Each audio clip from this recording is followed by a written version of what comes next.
In 1930, swing was king. Duke Ellington, Count Basie, Benny Goodman all had bands. But female jazz musicians were rare. That makes me unusual because I was a musician and a band leader. In 1920, women earned the right to vote, but we were still excluded from the all-male club of jazz music. My name is Anna Mae Winburn, and this is my story about the ladies who swing the band.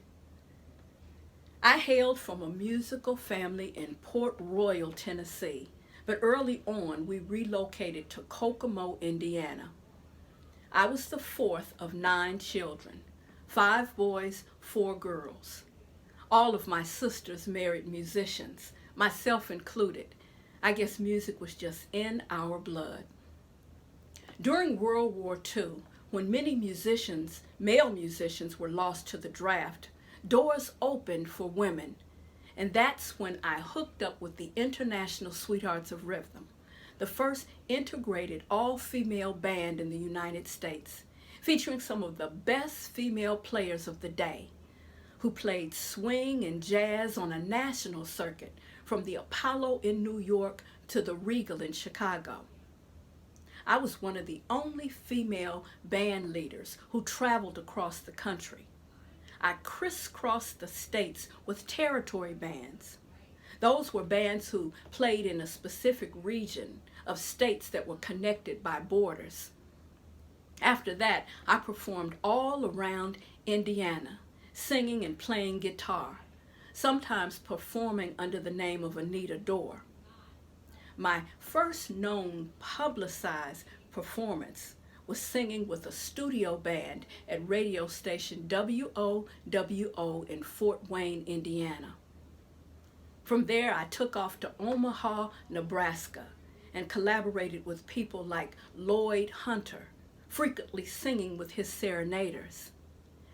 I led the Cotton Club Boys and other groups like Eddie Durham's all-girl orchestra, which eventually earned me an invitation to join the Sweethearts, a group with which my name would be forever linked.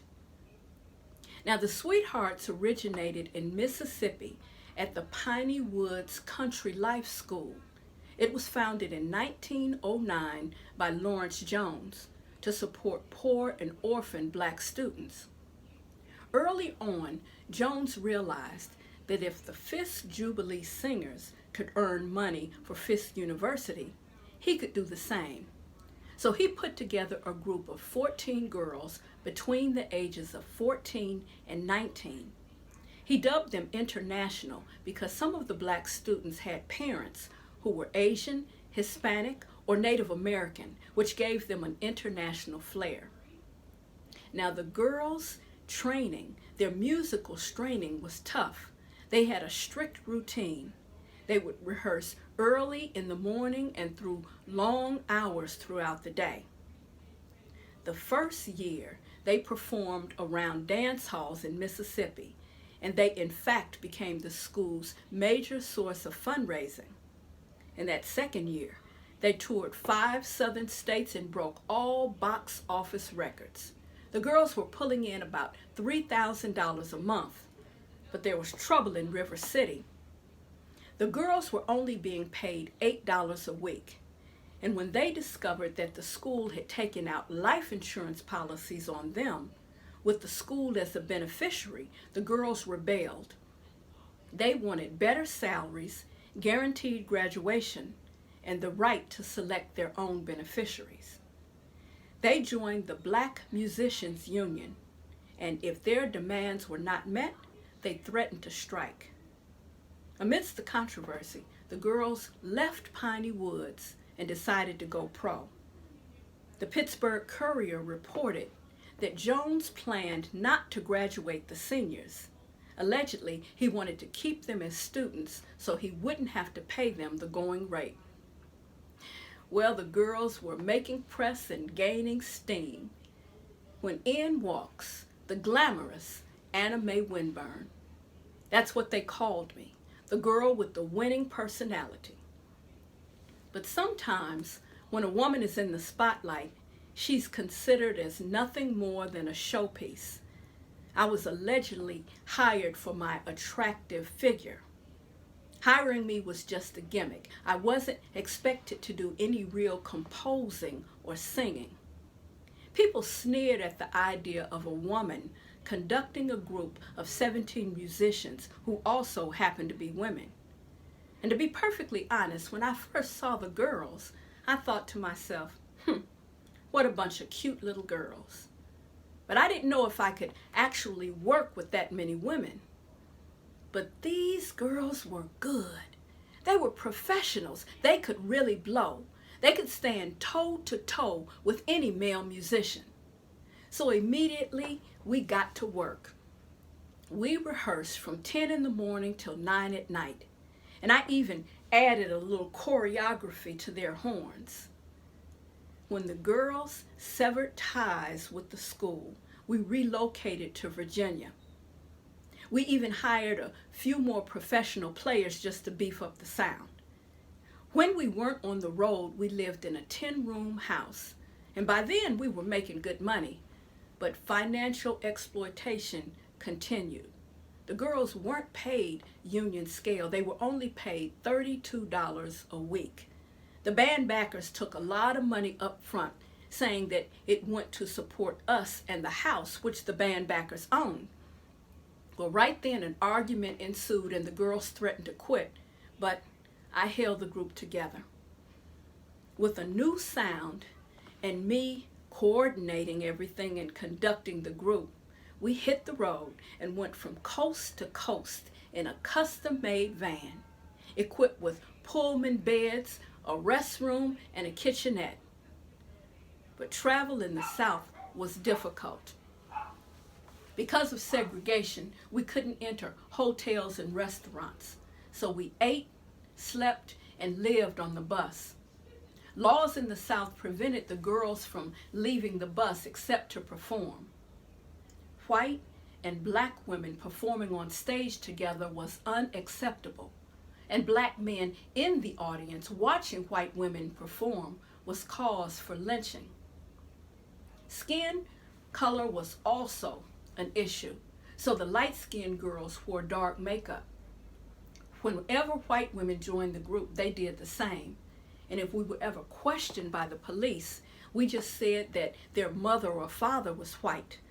The police knew it was a lie and just threw up their hands in disgust. This was unusual at that time, but somehow we managed to escape. The financial exploitation continued. The girls were never paid union scale. One year in Baltimore, the girls performed 5 shows a day over a Christmas holiday weekend, and they only received $50 apiece. Well, enough was enough. The girls argued with the band backers and once again threatened to quit, but I pulled the group together. Despite the problems, the group still had popularity. As World War II ended, African American GIs conducted a letter writing campaign to urge a European tour, and it worked. The Sweethearts became the first African American group to tour with the USO. And this time we were paid directly by the USO. 2 shows a day in France and Germany. The Sweethearts came home with more money than we had ever seen. Europe loved the Sweethearts and the Sweethearts loved Europe. When we returned to the States, key players came and went. Big bands were in decline, and a lot of the players left to start their own families. The group fell apart. But I put it back together with several incarnations, calling them Anna Mae Winburn Sweethearts. We were popular in the black community, but we never received much attention in the white press. White groups were able to get film and record deals. One group even had a weekly radio show for 15 years called Hour of Charm. But the Sweethearts never regained the popularity of the original group. In 1948, I married musician Duke Pilgrim, and together we had 4 children. But by 1955, the sweethearts were no more. Good night, sweethearts. This is radio station WAOK.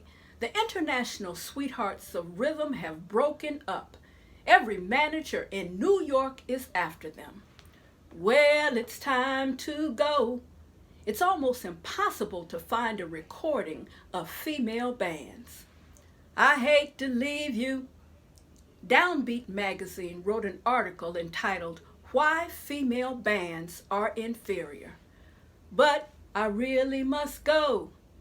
In 1980, the Sweethearts were tributed at the 3rd Women's Jazz Festival in Kansas City. 15 sweethearts attended. Good night, sweethearts. The Chicago Defender writes, the Sweethearts is a powerful organization that has done much good for womanhood. Good night, sweethearts. Good night.